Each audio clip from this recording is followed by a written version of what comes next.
बाबा नंद सिंह जी महाराज। धन बाबा नंद सिंह जी महाराज। जन्म कथा बाबा नंद सिंह जी की। नानकसर कलेरा को वापसी। आगे की कथा। पहले तो लगभग 2 एकड़ जमीन को कानियों के कमाने के साथ घेरे और फिर बीच में कानिया का छप्पर और कानिये की ही कुटिया बनाई, क्योंकि इस तरह का काम बाबा जी उसी सामान से ही कर लेना चाहते थे जो आसपास से बिना खर्च के ही हो जाए। सेवा का इतना उत्साह था कि जिन्होंने कभी अपने हाथ से पानी पीकर नहीं देखा था, वे नंगे पांव कच्ची ईंटें उठा रहे थे। कोई अमीर, अफसर, साहूकार, सरदार ऐसे नहीं था जिसके घर का कोई न कोई सदैव सेवा में शामिल न हुआ हो। बहुत अमीरों में से धनपत राय सेठ भी अपने हाथ सेवा कर रहा था।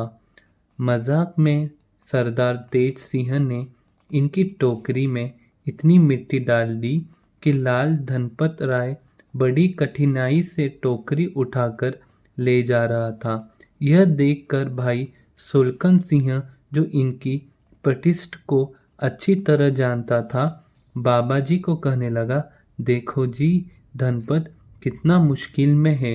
बाबा जी हंसकर कहने लगे, उसका पता नहीं कितना भार समाप्त हो रहा होगा।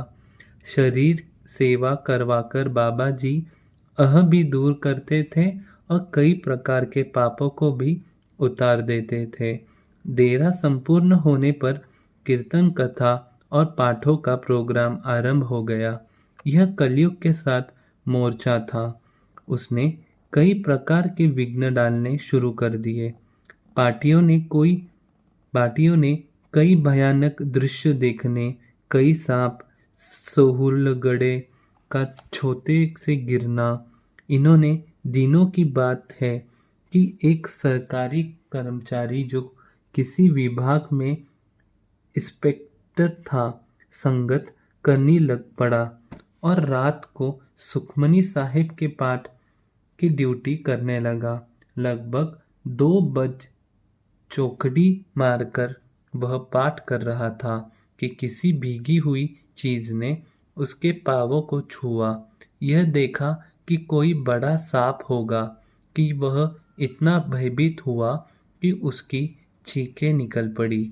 बाबा जी को पता लगने से वे शीघ्र ही आए, उसको हौसला दिया। भाई, तो गुरु नानक सेवा में है और यह आपकी सेवा करने लगा था। इसने डंक नहीं मारना था, पर वह इतना भयभीत हुआ कि उसका कांपना ही बंद न हुआ। पर बाबा जी की रक्षा के अंतर्गत उनकी आज्ञानुसार किसी का बाल भी बांका न हुआ। यह रहते कई और भी घटनाएं घटी हुई। जैसे एक दिन बाबा जी सैर करते करते दरिया के किनारे से चुनिया से 2.5 मील उत्तम पश्चिम की तरफ चल पड़े। साथ 2-3 गुरुमुख भी थे।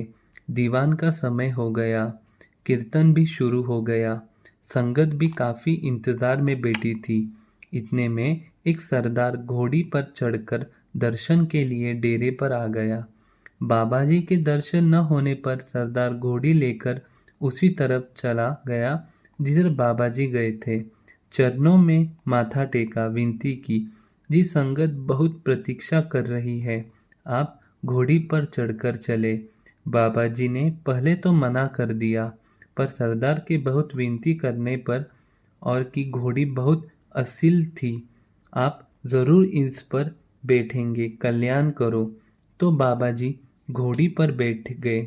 जब घोड़ी को चलाने लगे तो बाबा जी ने सेवादार से जल मांगा और जब जल छिड़कने लगे तो कलयुग ने इस तरह का भयानक रूप घोड़ी को दिखाया कि घोड़ी कांप उठी। जब डर कर भागी तो बाबा जी घोड़ी से गिर पड़े और बाबा जी को काफी चोट आई। एक गुरुमुख ने भाग कर डेरे में बता दिया और 2-4 आदमी 4 पाई लेकर बाबा जी के पास पहुंचे। चारपाई को देखकर बाबा जी उठे और और उठे और बीर रस में आकर कहने लगे, गुरुमुखो, कलयुग मजाक करेगा कि मेरा हाथ देखा। इतना वचन करके बाबा जी पैदल ही 2 मील का रास्ता तय कर डेरे पे पहुँचे और कहा, गुरुमुखो, कलयुग के साथ मोर्चा लगा है, तगड़े रहना, ढीला नहीं पड़ना। यह कहकर बाबा जी अंदर आराम करने के लिए चले गए। जैसे जैसे संगतों को पता चलता वैसे वैसे ही संगत खुश लक्ष्मी पहुँचने के लिए आती। इतने में हकीम और डॉक्टर भी पहुँचे। सालाह करके बाबा जी को आज्ञा अनुसार देसी इलाज शुरू कर दिया। जहाँ जहाँ चोट लगी वहाँ वह दवाई लगाकर यह कहा कि पानी से भिगाना नहीं और आसन से हिलना नहीं, पूरा आराम करना है। और सारी संगत को तो बाबा जी ने भेज दिया, पर 3 हजूरी पास रखे, सुलकन सिंह, हजूर सिंह और नानक सिंह। रात को 12:30 बजे बाबा जी ने स्नान किया, विराजमान होकर ऊपर कपड़ा लेकर हजूरी को आदेश दिया कि आपने पहरा रखना है। जितनी देर हम सोए ही कपड़ा नहीं उतारते, उतनी देर आपने हमसे कपड़ा नहीं उतराना। इतना कहकर बाबा जी सोए स्वरूप में ऐसे लीन हुए कि 2-3 दिन बाबा जी का अंग नहीं हिला। हजूर घबरा गया कि यह क्या हुआ, दुनिया हमें क्या कहेगी कि करने की सेवा करने की बजाय बाबा जी का शरीर ही आलोप कर दिया। पर किसी को बताने का भी हुक्म नहीं था। आखिर हजूर ने अरदास की। इस पर तीसरे दिन बाबा जी ने चादर ऊपर से उतारी। हजूरी ने बाबा जी के सारे समाचार पूछे और बाबा जी ने फरमाया कि सदगुरु नानक पातशाह ने कृपा की है और दरगाह ले गए थे।